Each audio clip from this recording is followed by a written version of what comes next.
A Planet's Ransom, Chapter 22. Sucks to be me. Taylor's gasp echoed mine as we both stopped and then changed direction. We split up, with me diving left and Taylor leaping to the right. Hey! We ignored the shape's protest, diving for cover in the nearest bushes and trees at the edge of the clearing. I wriggled my way round a rock, only to have the voice call out again. I could hear Taylor still crashing through the bushes and getting further away. Now that I thought about it, that was a better idea than hiding behind a rock. But before I could act on it, the shape called out again. Hey, Laurie, it's me! Me? And in a voice I actually did recognize, now that I wasn't panicking so much. Mitch? No, the sucks to be you, Ivanach, he snapped, and I stuck my head out from behind the rock to check. Only it turns out he wasn't joking. He really did mean no, and he really did mean sucks to be you, and he really did mean Ivanach. I took a closer look at the shape at the edge of the clearing, watched as the creature claiming to be Mitch stepped out into the open, an odd-looking weapon cradled in its hands. Thing was, it was moving so like Mitch moved that I didn't realize what it was right away. Mitch? I said again, and watched as the blue Mitch dot appeared in the visor. And it was closer than before, but it wasn't right in front of me, and that's when I really screwed things up. Who are you? As soon as I'd said it, the creature raised the weapon and fired. I ducked down again and then began a hasty crawl back toward the cave entrance. But my butt ran into someone standing behind me, and someone pushed the muzzle of a gun into the back of my head. Stop. That last was pure Ivanach, and I don't know what terrified me more, the gun or the fact they'd caught up with me. The gun because it was a gun, or them because these critters just had to be heritage. I remember Sirva saying that the first hunt was made up of 6 to 8 Ivanach and that their attackers had been 12. I wondered how many were here. I mean, they had to have left some behind to look after their base, right? And then there were the ones that were over with Sulin and Blossom. And maybe they still had some over at the real Ivanach headquarters. So, even if there were 6 or 8 or maybe 12, like Siva had told us in that last call, they had to be spread pretty thin, right? And if I was right, then maybe there were only 2 or 3 here, and Taylor and I could take 'em. Well, we could if Taylor hadn't bolted. Maybe I could still run away.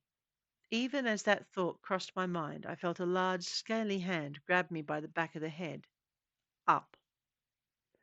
Again with the Ivanach, but I upped, feeling how the critter's claws curled themselves through my hair and held on tight.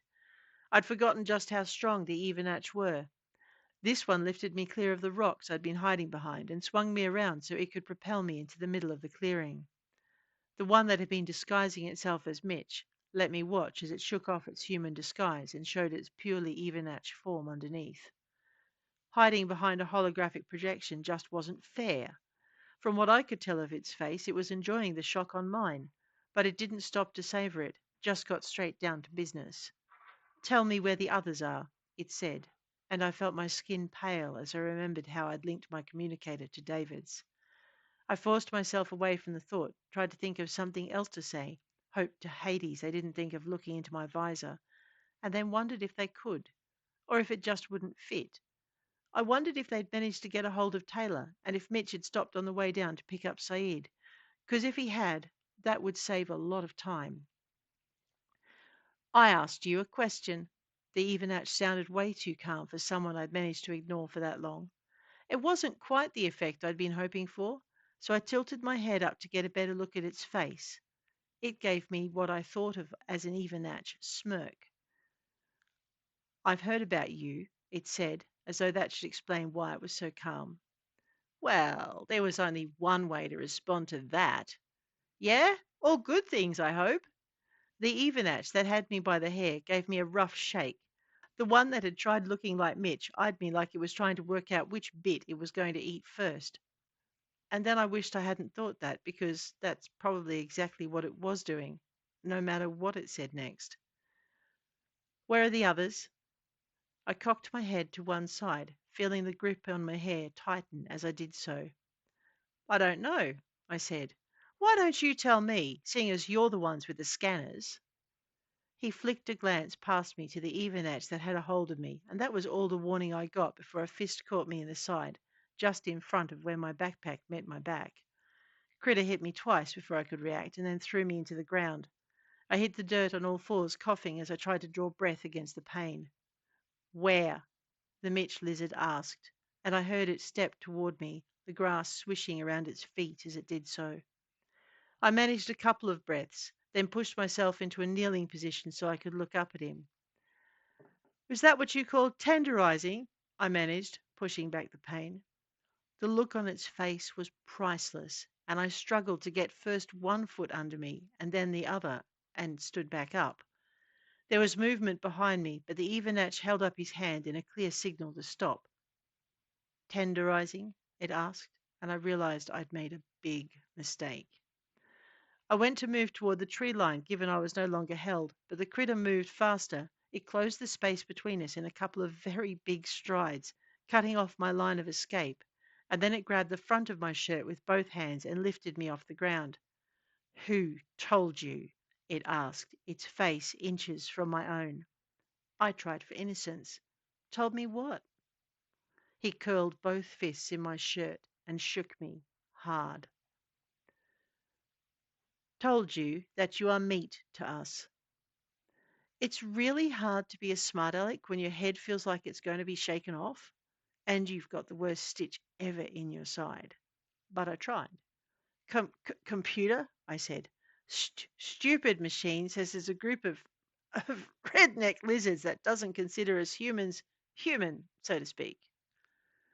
I tried breathing and found it hurt. Not real people, you know? As a comeback, it wasn't great. It wasn't really good as a lie either. He stared into my eyes and then let go of the front of my shirt. I hit the dirt with both feet and then my knees gave way and I hit the dirt on both knees, catching myself on my hands before I could topple over.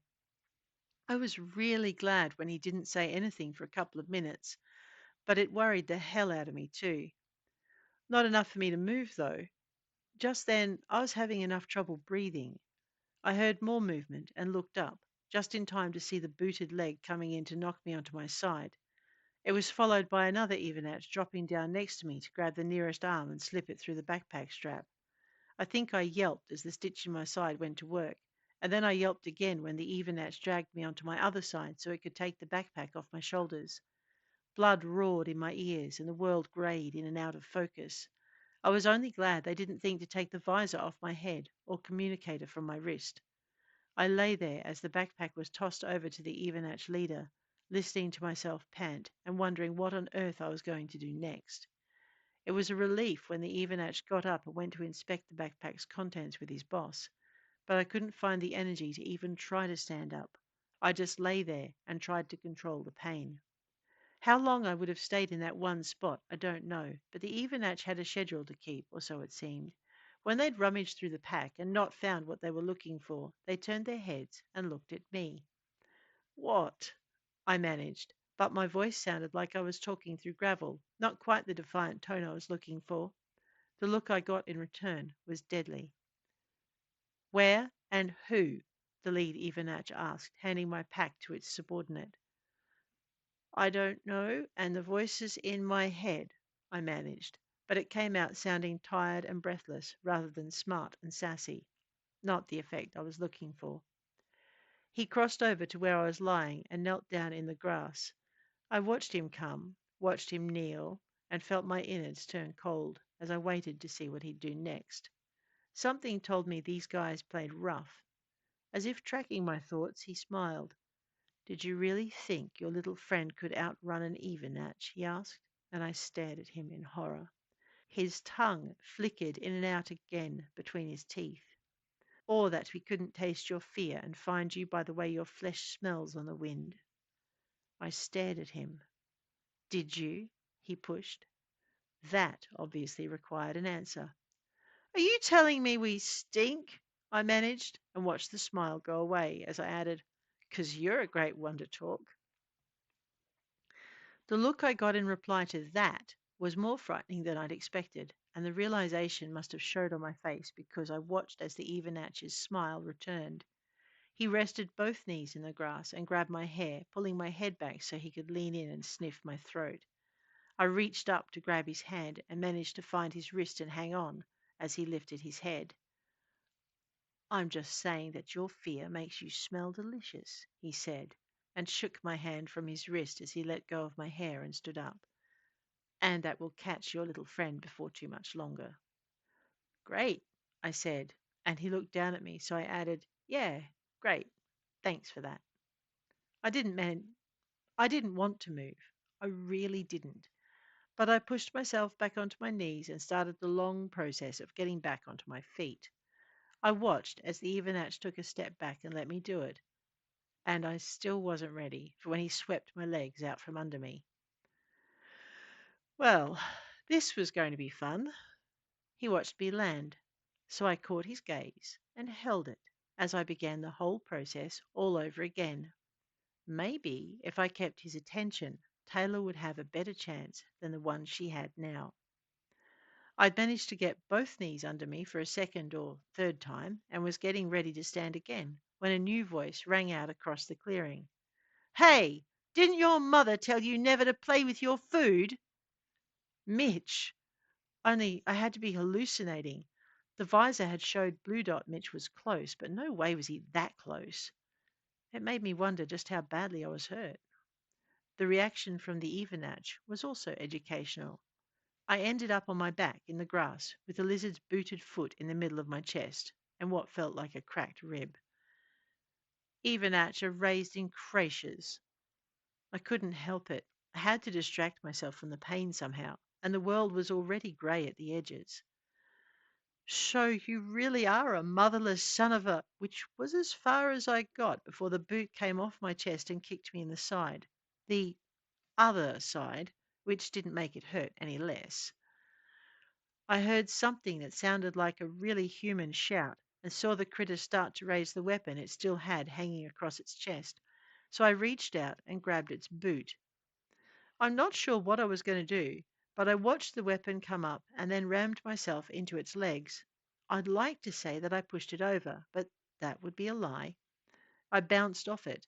The weapon still fired, and Mitch kept coming. The lizard man kicked me away and took a step, snugging that gun right back into his shoulder. I felt like my chest was on fire, but was getting ready to try again when Mitch came flying across me, knocking the Evennatch's gun to one side and bringing him down.